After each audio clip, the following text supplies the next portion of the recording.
Olá, queridos estudantes da Estudantes Online, professor Sano Massarani, e vamos nesta aula dar continuidade aos nossos estudos sobre a Guerra Fria.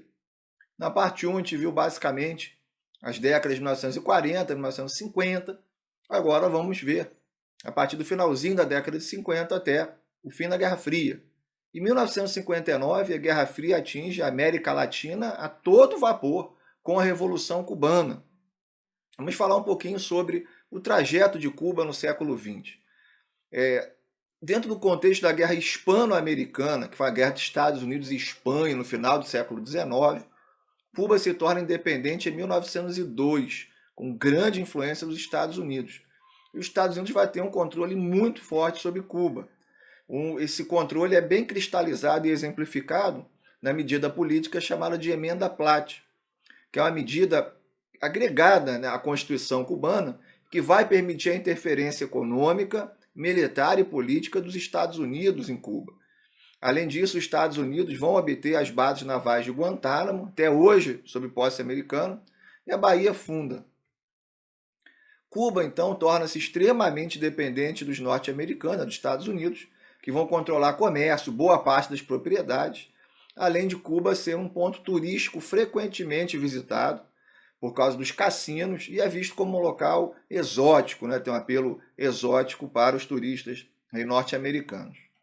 E isso vai desagradar, né, muitos cubanos, principalmente aí, dentre esses cubanos, um dos principais é um jovem advogado chamado Fidel Castro. Ele vai liderar um grupo de rebeldes em 26 de julho de 1953 para tentar tomar um quartel, né, quartel de Moncada, e ele acaba sendo preso.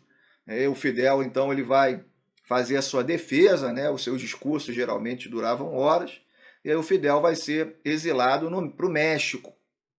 E no México ele vai conhecer, na imagem temos aí, né, o Ernesto Guevara e o Fidel Castro.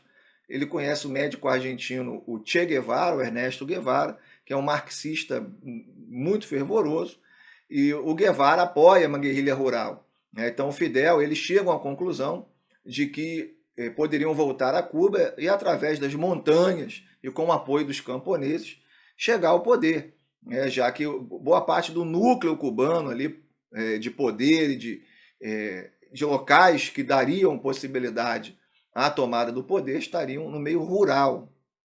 E vão derrotar em 1959 o ditador cubano Fulgêncio Batista, né, um ditador fantoche aí dos Estados Unidos.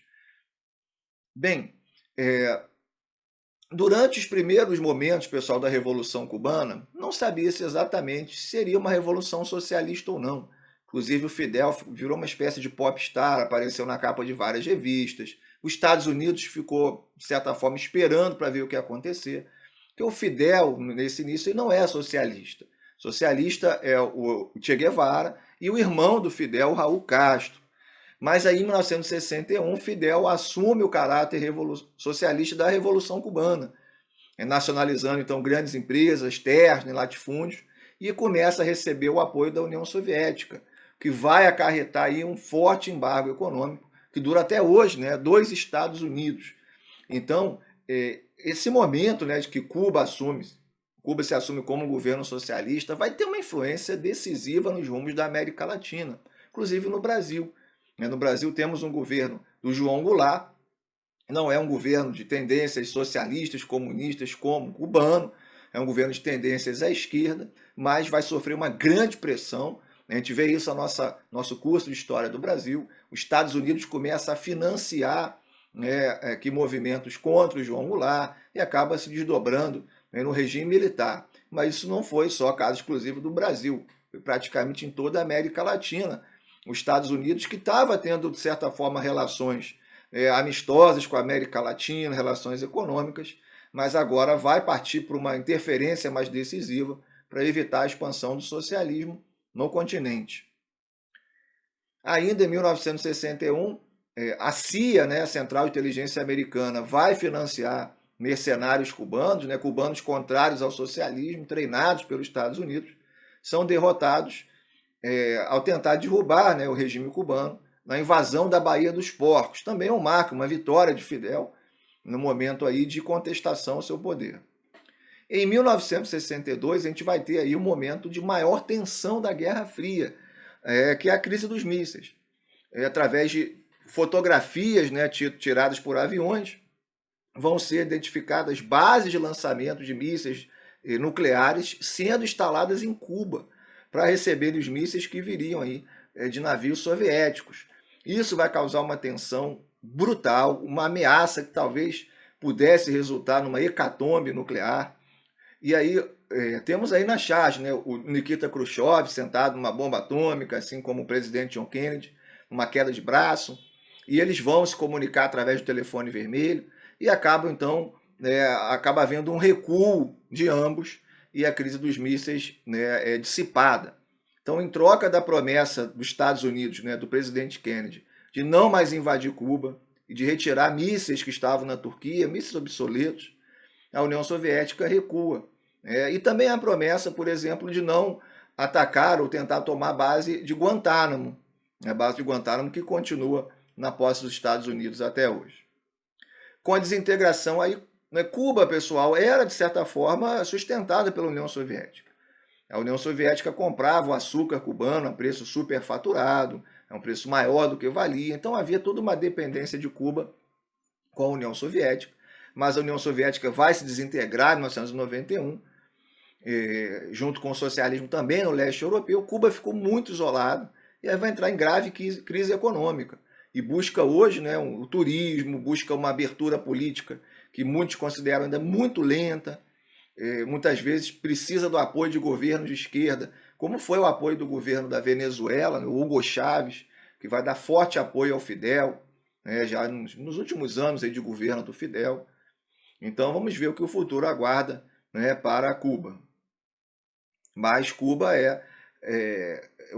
a Revolução Cubana é um ponto, né, fundamental para a gente entender a Guerra Fria, os desdobramentos da Guerra Fria, principalmente na América Latina.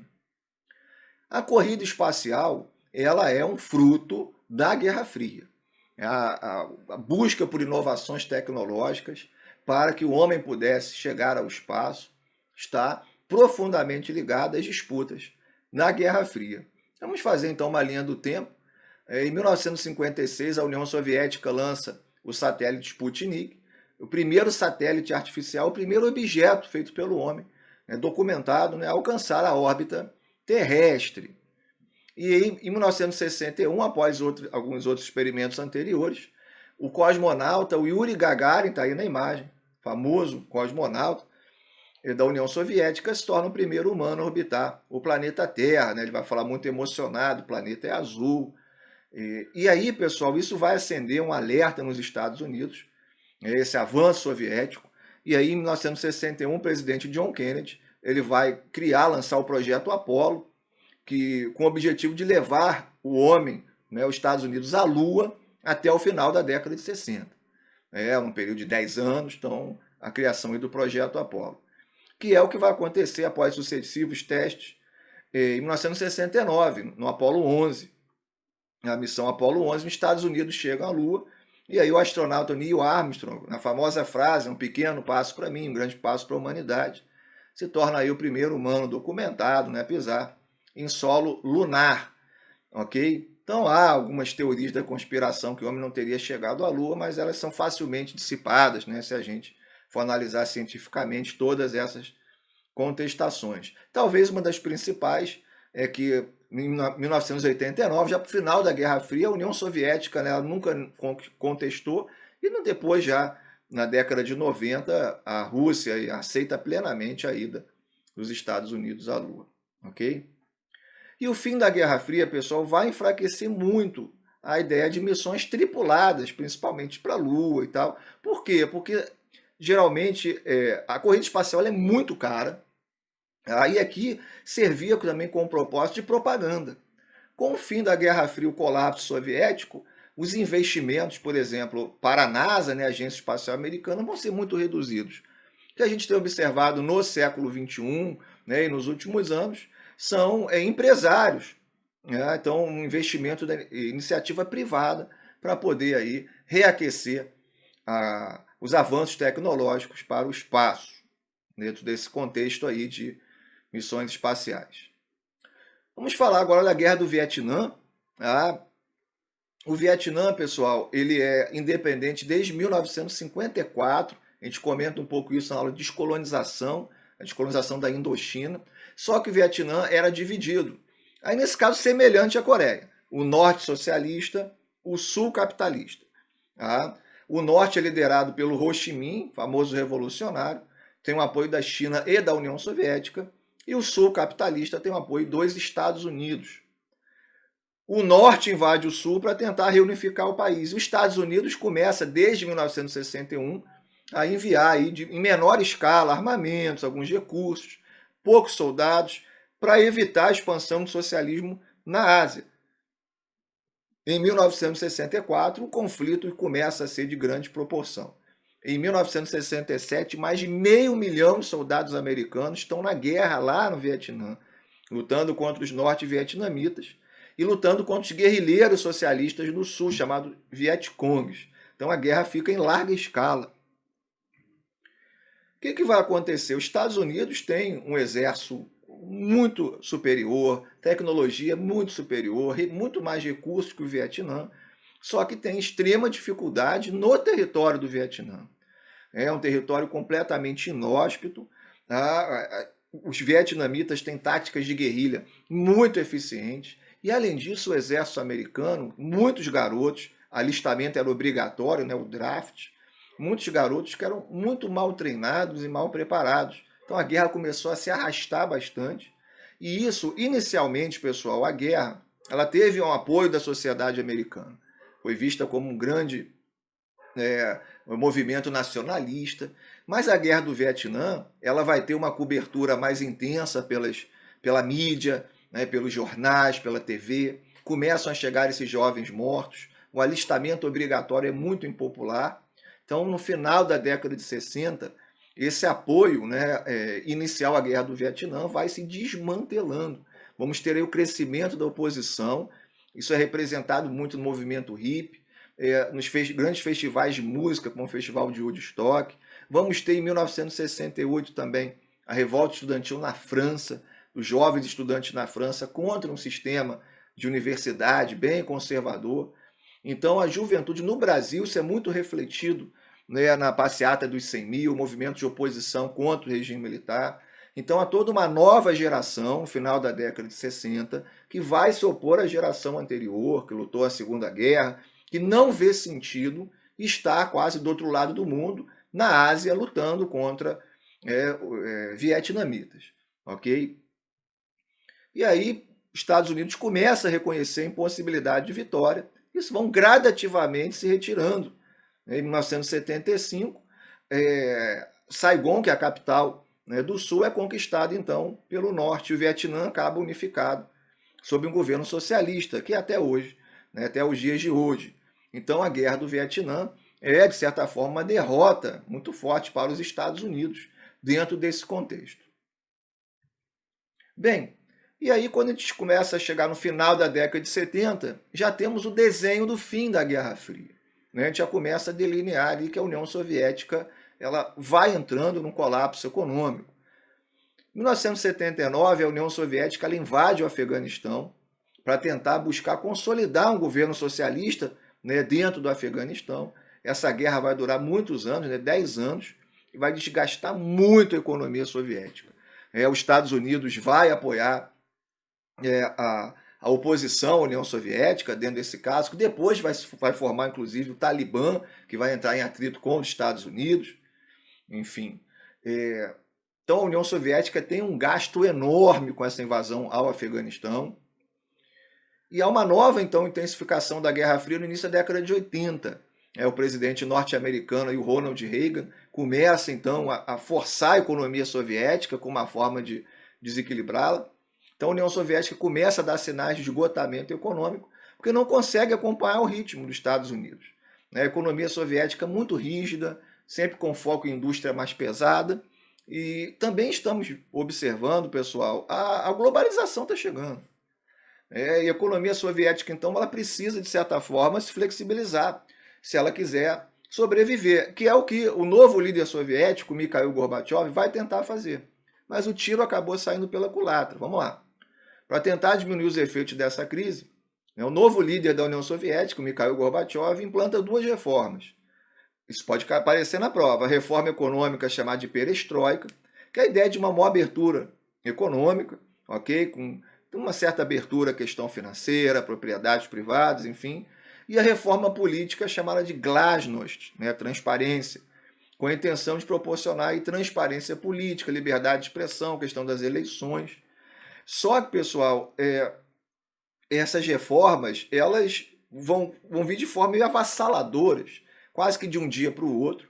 A União Soviética não estava preparada e, como comentamos, há um avanço aqui do processo de globalização que vai tornar cada vez mais difícil para a União Soviética impedir a interferência do capitalismo, inclusive nas suas áreas de influência como o leste europeu. A gente começa a observar primeiro na Polônia, né, já a ruptura com a União Soviética, depois em uma série de outros países. E o grande marco aí em novembro de 1989, então temos na imagem a queda do Muro de Berlim. A União Soviética não tem mais como impedir o fluxo, né, de migração, né, de alemães querendo partir para o lado ocidental, e o muro começa a ser então, né, desmontado, desmantelado, e a Alemanha reunificada. Então as reformas de Gorbachev acabam acelerando a desintegração da União Soviética, pois descentralizam o poder. E aí, em 25 de dezembro de 1991, já com vários territórios tendo declarado sua independência, a União Soviética vai ser dissolvida. Nós vamos ter a formação da Comunidade dos Estados Independentes, né, com algumas repúblicas em volta da Rússia, mas temos já a independência Letônia, Estônia, Lituânia, temos aí também todas as nações do leste europeu, né, se livrando das amarras também da União Soviética. Ok? Dependência da Ucrânia, enfim. E aí nós temos o fim da ordem mundial bipolar. De início acreditava-se que a nova ordem seria unipolar, que os Estados Unidos mandaria no mundo sozinhos. Não foi o que aconteceu. Vamos observar isso, a gente entra já nas aulas de geografia, globalização, formação de blocos econômicos muito sólidos, naquele início como a União Europeia, e a ascensão da China, países emergentes, próprio Brasil, Índia, África do Sul. Então nós vamos ter uma ordem mundial, né, nos dias de hoje, multipolar. Lógico, os Estados Unidos têm força política, econômica, mas temos outros atores também, né, o Japão, a União Europeia e por aí vai. Bem, pessoal, espero que vocês tenham aprendido bastante, né? Vimos nessas duas aulas muitos, né, dos fatos mais importantes da Guerra Fria, caem bastante em prova. Bons estudos e até a próxima aula.